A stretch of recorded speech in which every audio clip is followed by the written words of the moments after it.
done it in a row, and then you're relying on your mid laner to go penultimate last and win you the game.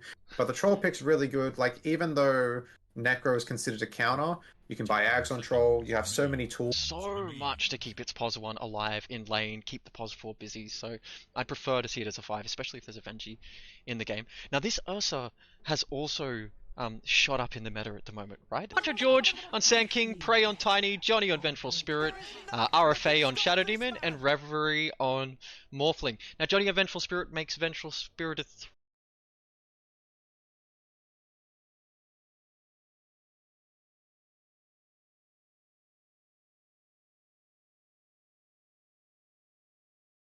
Okay.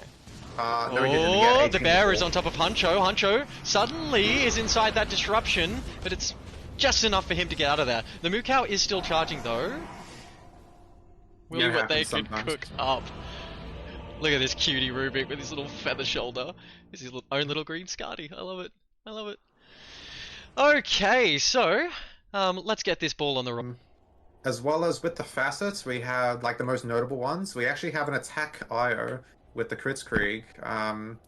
We also have the Ricochet 2 on the Snap.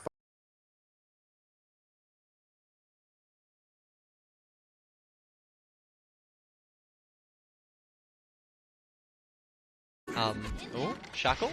Is that just tickling him? Power Shot comes back. Spiteful Rubik Power Shot. Yeah, there's a lot of really good vision from Dire that was setting up their... Ursa is super stacked. Yeah, so the lanes have gotten much better for AU rejects this game than last match, which means the Dire's not going to have any momentum going into mid-game at this rate. Let it sit there and not get casted, so here I am once again to yell into your ears, and this time I'll be yelling into White Glint's ears. White Glint's, do you want to say hello? Yeah.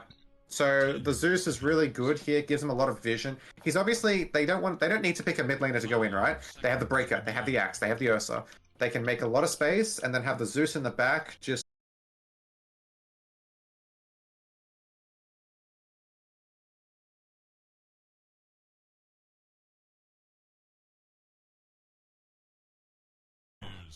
Now, obviously this seems like a respect ban, and we're seeing things like the Broodmother being banned because they're actually just super strong in the meta right now. Do you think Axe is now he gets tossed up in front of the tower and there's a whole lot of damage coming out, but he's fast enough to click onto the creep to stop the tower aggro. Big screen comes out and the potion saves him. Well played. Wowie. Big old juicy Elite Slayer 60 60 60, you know? Like, I want really really creative names. Oh, okay, let me talk. This is the strongest support in all of Dota.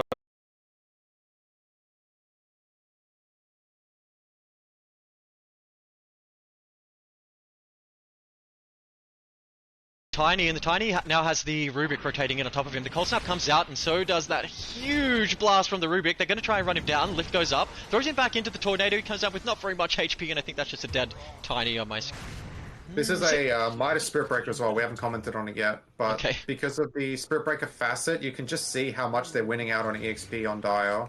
Even with all them 3 Mars, they're just going to play around the arena, I think. They'll play slow. Seems simpler to execute, right? Like, it's a Mars ult, it's a Troll ult, it's an Invoker, winning his lane and rotating. Like, this seems like the through, just because it was the most impactful hero on Radiant last game, by far.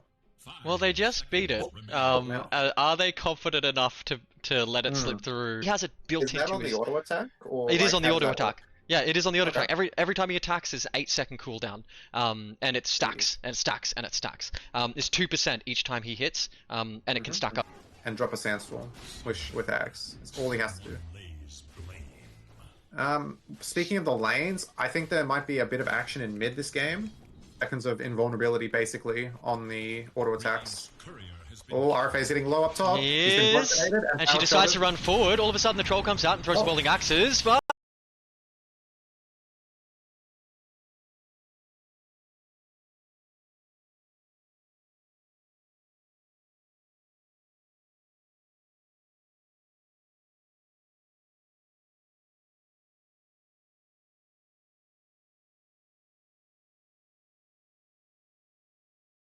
goes that Undying. Gachi is here to play though, and it looks like the Dire team needs to run away because Gachi is hungry. He is a big, fat, juicy bear, and he finds Johnny just like that. The Zeus is enough to wrap that kill for him. Does Johnny try and take that tombstone, get a bit of gold for himself? Looks like he is. He should get it, yeah. They will not be defending. And the Honcho rotation scouted out again. Oh, that would actually... There's the stun from Spirit Breaker. Decides to use his ult to push him further out of position. The whole team is there and trying to kill Gachi, but he does have the support of the Io, and the Io will give him some pretty big sustain if he sticks close to him. He's not dying just yet. Tombstone doesn't care if he dies. He has a ceaseless dirge. Oh, random Ursa kill. Gachi's down. What happened there? Was he just lurking on low HP? Did Prey take him? Was it Prey? Yeah, he got slain by the tiny toss.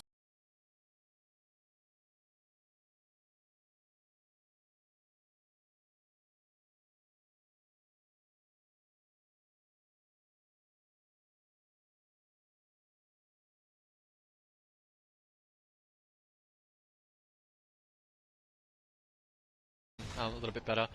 But we're starting to see some big items come out on the Radiant supports as well. Raccoon is getting real close to his Shadow Blade. He's about 200 gold. Actual defensive item now, so it's going to get a lot harder to kill him after that, you know? Now, what I will say, the travels efficiently. Is Dyer had some really good vision in this early game. I'm not sure if you saw it, but it was scouting. Before he had this Bull Rush talent, Boxy was doing exactly what we're seeing now. Now he has the Bull Rush talent. Like... it's so obnoxious. It breaks Dota. Yeah. You're yeah.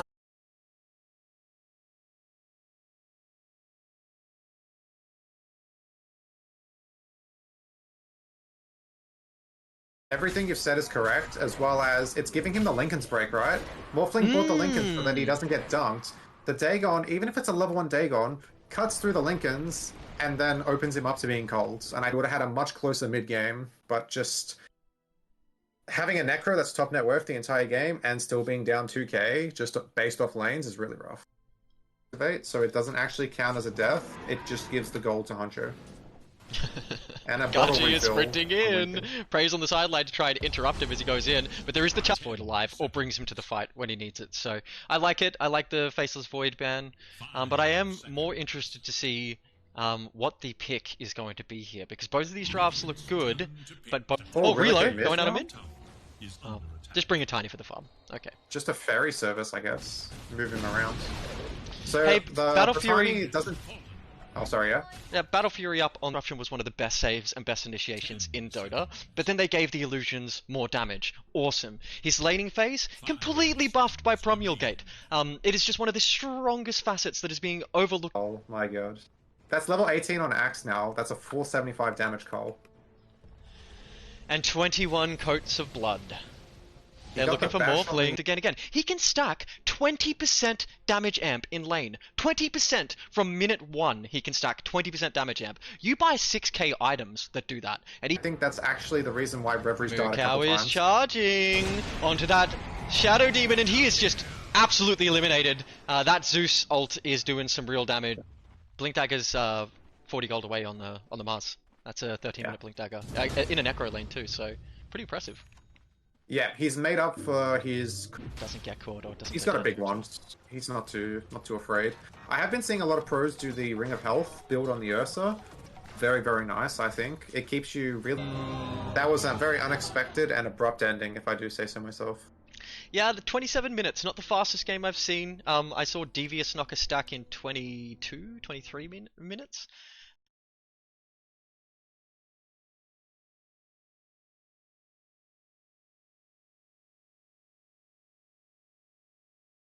Randomly, I saw a blue ping from Necro. Necro knows they're in there. But I don't think he can do anything about it. There's no way. They're not set up on that part of the map. Hello? There he is, and if you guys can let me know if his mic is too loud, too quiet, whatever it might be along the way, I will adjust it on the fly. Why, Glint, you reached out to me and said, hey, there's no way you're casting... Illusion Hero's insane. I love a good Dota name, a good, like, playful Dota name, like Noseholder. Last night I had the pleasure of being able to shoutcast Tasmanian heroes. Is it Slaughter Gang that you're more familiar with, or do you know both the stacks quite well? I know both stacks quite well, and the next game is just going up, I think. Already, jeez. As Prey took the Watcher back, and he's just sort of hiding in position.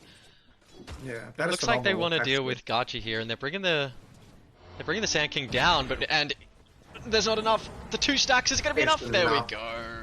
48. That's the other thing. Yeah. So just briefly, with Shadow Demon's Promial Gate, it stacks for all damage incoming cast with me. Yeah. But I'm going to leave it there for tonight. Sure. Thank you everyone who hung out in the stream tonight. You are all absolute cuties. I really appreciate you, and I can't stream unless you guys are here watching me.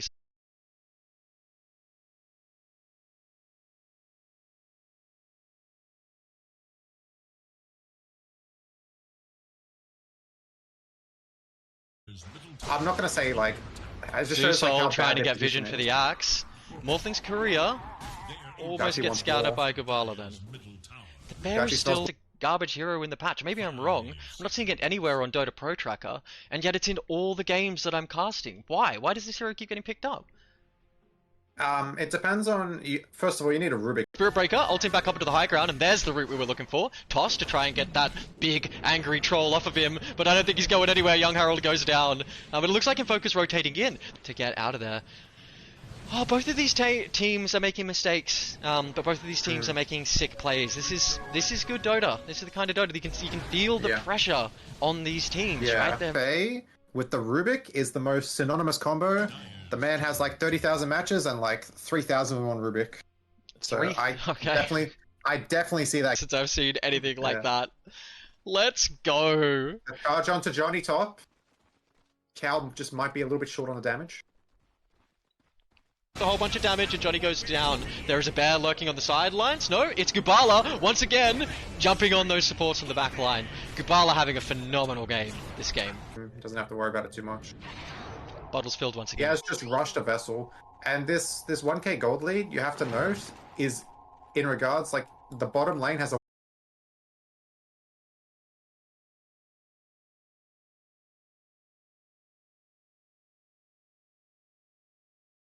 So, alright. Well, like, let's take a second to just calm down. Think for a second. You're AU rejects. You come out with this oddball draft, smile and have a bit of a laugh. Yeah. So they do have the shard now on the Undying, even though they...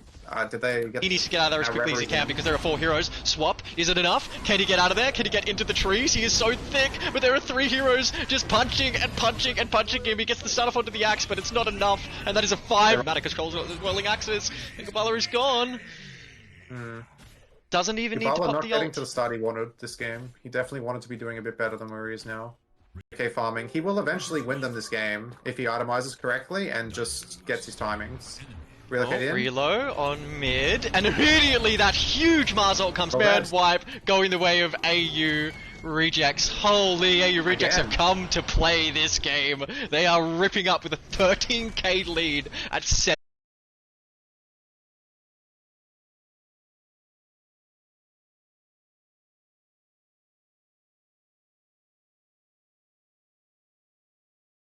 Again, but Gachi is on top of the Morphling. Gachi tossed up and is deleted by that tiny toss damage. Reverie does have the charge here if he plays this right. He's looking for something else. He's trying to get trapped. And Hyper Cannon, and oh my god, I love that name so much, dude. Give me more Tasmanian Hyper Cannons and less.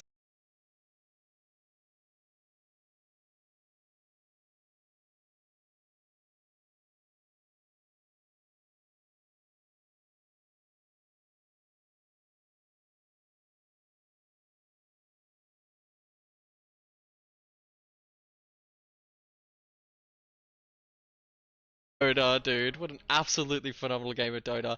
And what a phenomenal co-caster you've been for me as well, White Clint. Huge, big Dota brain in that head of yours, hey? Thank you for having me. And Radiant haven't drafted enough stuns here. It's really starting to show. Like, they do have, like, they have a lot of short stuns, but they don't have any good, reliable, long-range lockdown. Nothing like a Bane, for example. And it's really starting to show. Breaker, just because of the Oz split up and farm mentality, gets you so many free kills. It just makes the game harder to play for a lot of players. And all you need to do is really catch him out a lot. So it's going to be incredibly hard for him to get any relocate saves here. But it's definitely going to be lane to watch will be mid, and then probably top, because the Snapfire damage can just catch people off guard. That ricochet. Gubala is now on the high ground. The blade mail comes out, and that Morphling needs to be careful. He doesn't kill himself, but he does blow up the axe. Axe is dead. That creates a bit of space in these fights for Dire now. Looks like Reverie is just elected to use his ult on the Spirit Breaker. Yeah, some Herald plays. I want to see them running at each other before 30 seconds, before the bell, diving under towers. That real bup style gameplay. Saves out, he can't, and all of a sudden Johnny is caught out of position and dead once again. Tombstone keeps... He has 100 HP and he gets in the Tombstone. Yep, keeps that Spirit Breaker alive. The Shadow Demon, they've gone for an Undying. One of the few saves in the game that doesn't get ruined by Shadow Demon. You can just buy Shard and put someone in a Tombstone for 3 seconds, or until it breaks dire whatsoever. I mean, Morphling did get his Lincolns, but the Dagon unironically also breaks that as well. Meanwhile, Ursa's gonna have BKB. Charge in on Honcho. Fucking ignored you. And just did it anyway. But what you're saying is not wrong at all. However, I definitely would say winching on the Undying it's simple. He plays simple here. Coming up on Young Harold as well. You got 20 coming up on Axe. Meanwhile, this poor Morphling is 15, and the rest of his team are even lower than that. So when there's that, yeah, you can just see how much like this Tiny does, right? This guy got absolutely jibbed in lane, and he does one toss combo, and that's 2/3 of an Invoker's health pool, and that's an 1800 health Invoker. I played into Rev quite a bit, and I've played both his Naga and his Troll, and they are spooky heroes when they are in his hands. So I get it. Winching possibly, and he is now called a little rat. This could be good. This could be good. Reverie is also a bit tipsy potentially. He could be a lightweight. So much representation in the pro scene, and it is just completely unrepresented in the Australian Dota scene. It's just one of the best heroes in the game. So I am so stoked. Tier list time. I think a lot of people have got their own. They've got their own tier list, exactly. But what I want to say is put me in the booth.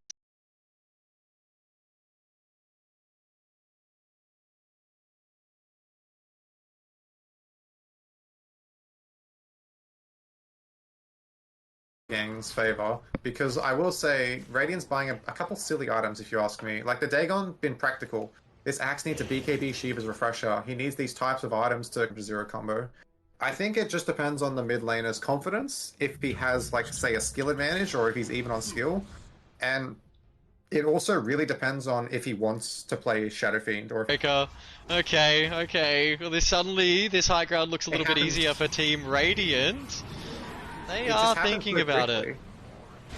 Just like oh my god, that is a phenomenal. I don't think there's going to be much. Okay. Not going to be much going on in bottom lane. RFA is putting some pain on these two very thick heroes, though. Team Morphin Power Rangers. Now, I wasn't watching you guys until they told me I should be, and now I've got my eyes firmly set on you. Somehow you snagged Oct as your 5, and he is performing, man. That guy's got because it just makes some spells absolutely busted. Like, imagine having a toss that does its damage and like a 700 AoE, and then Rubik just has that.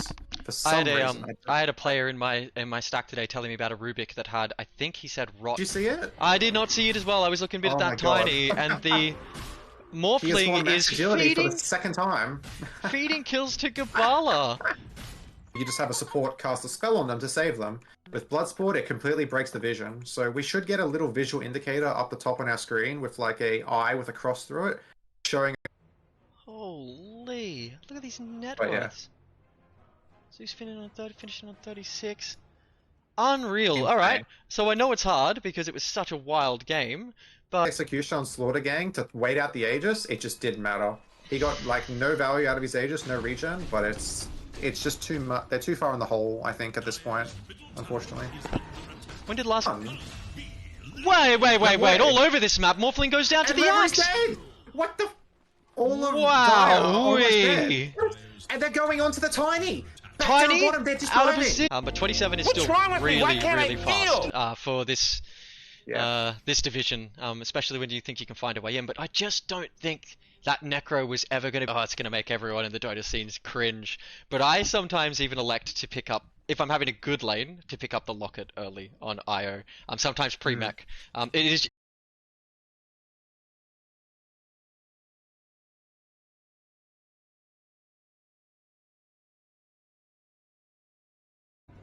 Fighting and fighting off screen is what I mean.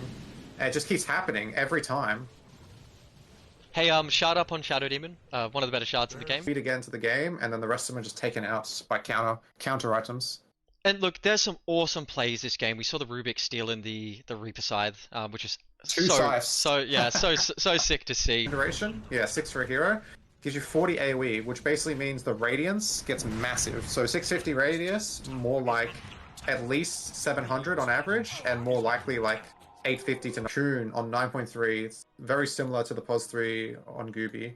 They just don't have the damage to go through these guys, and they don't quite have the survivability after the Invoker gets a very quick Vessel. Spirit Breaker, he's pinned to that tree, the Invoker's here, and I don't think that Necro is going to be around much longer.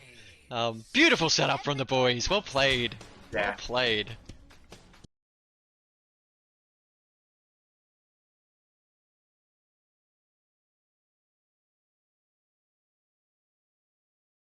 Better and better and better. We've got Team Dogcage, Australian Painters, AU Rejects. Like these are some awesome teams this season. Yeah, okay, Huncho has actually opted not to go for the Blink. They've detected that they have absolutely zero momentum going into the mid-game now, after they get 5-man wiped across the entire map. 3 lanes of... It's pretty low cooldown at this high level, right? It's only 15 seconds at all levels? Maybe? Double Tombstone? Yeah. Refresher shard picked up by Winching. In these early... Charge comes out, and they found Raccoon again. Raccoon playing forward, the reload is coming in, and in comes our big... Oh my god, if that toss damage is just... God, it's so obnoxious, man. Why does he keep move speed? But something that I just want to point out before this game gets on the roll, because this won't come across on stream, they're like hiding in the trees from an axe that is everywhere. This cow, non-stop charging, poor Johnny, again and again. Johnny finishes the game with 19 deaths. Let's have a look how many times the Spirit Breaker was involved into him. Susol comes out to give vision. He is trying to pour it out of there with the avalanche, but there's the Dagon coming out from the axe! Oh my god. Oh my god, Gabala is feeling themselves. Dagon Axe, it's been a long time. Pros have begged this hero to be removed from the game because it is just so strong. And often in these comp scenes you don't see as much attention on it, but it gets a lot of attention in the pro scene. So they lock the IO. Diadem too, it felt like they were on the back foot the entire game. And we saw how good these players can play. We saw how strong they were in the first game. Slaughter Gang absolutely killed it. And yet all of a sudden, I'm surprised with how short it was before that Roche went top that they didn't leave it to secure the Ags. They decide that the Refresher is more impactful. Yeah, I mean, I think maybe with no items he'd be the highest HP hero, but we're starting to get into the point where the universal heroes that stack up the double circle at the start of the game, the Avalanche giving the Sand King time to wind up the epicenter and just launch. I will say though, Reverie has been known to go max agility and suicide on Morphling, so you never...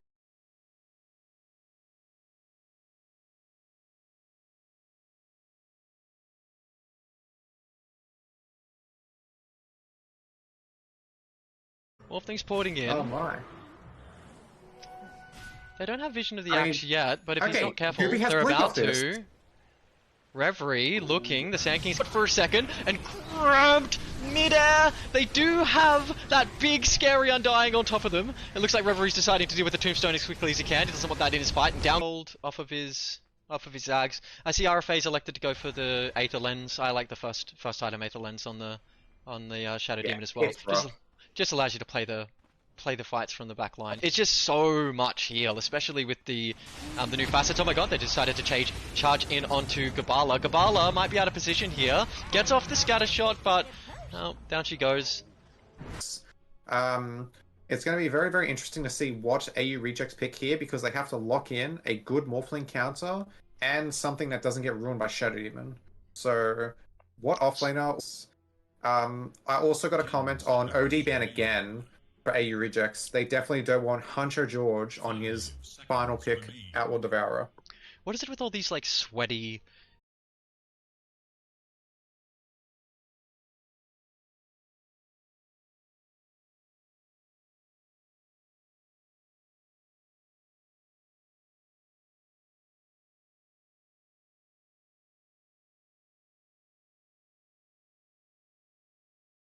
Though this Ursa might be a little bit out of position. He's going to try and take what he can because he did get that Wisdom Rune, but I think they'll take his life in return. Swap back, get stunned. Shadow Demon, you need to be careful. That is a big scary bear. He's going to secure that kill. Harold's getting rich here. You saw the impact this guy had last game with no gold. Oh, Meanwhile, Reveries down again! Reveries down again! The blink reveal! Oh my god, I've missed it twice. Out of Dota. God, I'd like to see it gone.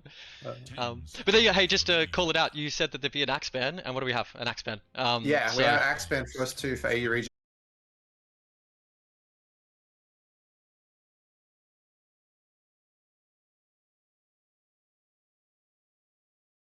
Actually, they can! Double damage on the Invoker. Does the Invoker stay to try and get more? No, Alexa just leave. He's got what he can. He's hanging. He wants it. Yeah. Fury Bear getting 3 kills at 13 minutes. He's going to have such a quick blink, and he's going to have such a quick Roche. And so, the things to watch out for in the next 5 minutes, Roche goes tops, AU rejects take it.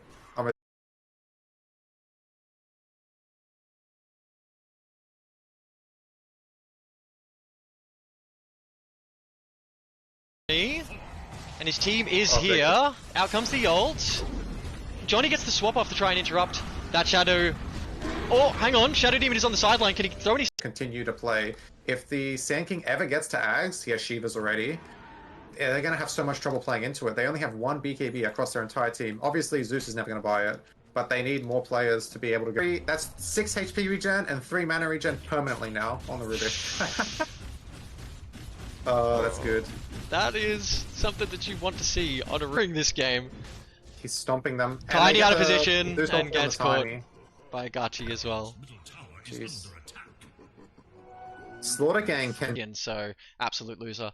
Anyway, moving forward, let's get straight into this game. We've got Gachi on Ursa, Young Harold on Zeus, Gabala on Axe, Wing Xing on Undying, Raccoon on the Spirit Breaker. God, they have so much HP. Is Spirit Breaker still the highest HP level 1 hero in the game? I think he is. It shocks me how much HP this guy has early on. It's just nuts. It's just bonkers. I don't know how you enjoy playing it. But there are some IO players out there who'll know exactly what I'm talking about when you say you have so much impact and control of the game as this hero. It's the macro that makes this game fun, not necessarily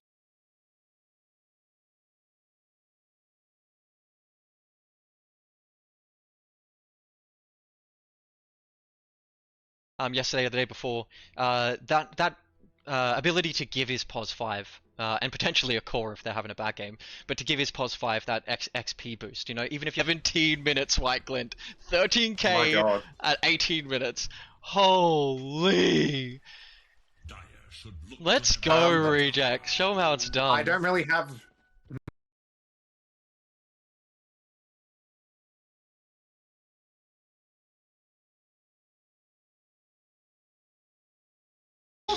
That's got it. That's a 3. I think that's actually the 3k gold lead. Is actually just from those kills. Systematically eliminated across the map. That is insane. Yeah.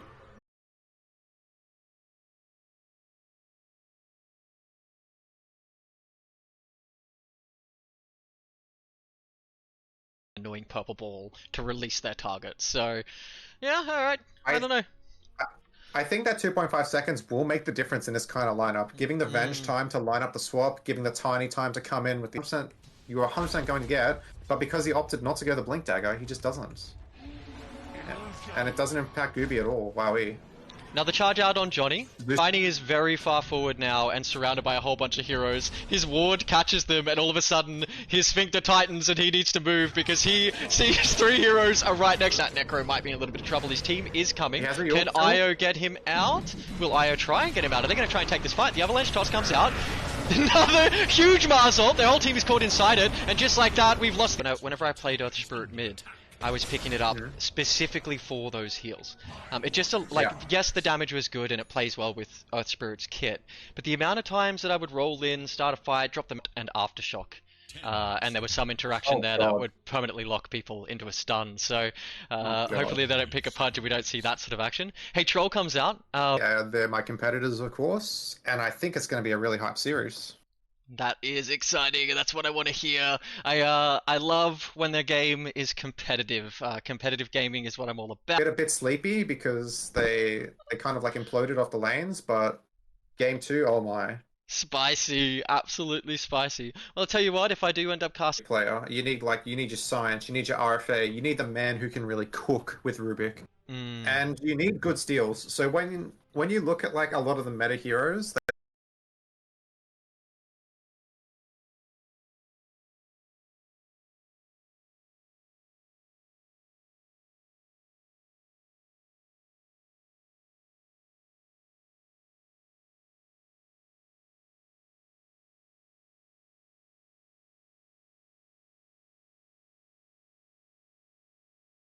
Does Johnny just have a magnet on top of him? Because this moo cow cannot stop charging immediately at Johnny, and there's no ports to save him this time. Gets a stun out, but it's too late, and the bear is just going to eat him for breakfast.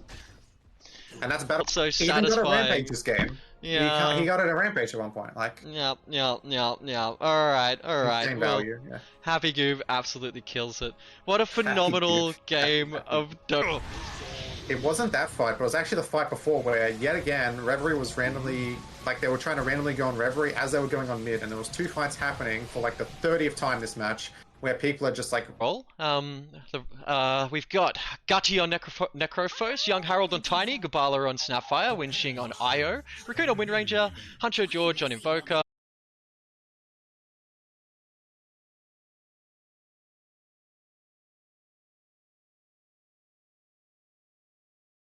fifth on the net worth, but he's behind all 3 enemy cores, and all enemy cores are starting to itemize against him.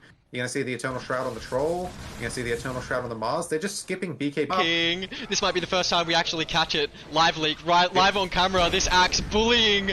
Oh, maybe not bullying the Wolfling as the Tiny arrives to try and save him here. It looks like Tiny's decided to throw himself away.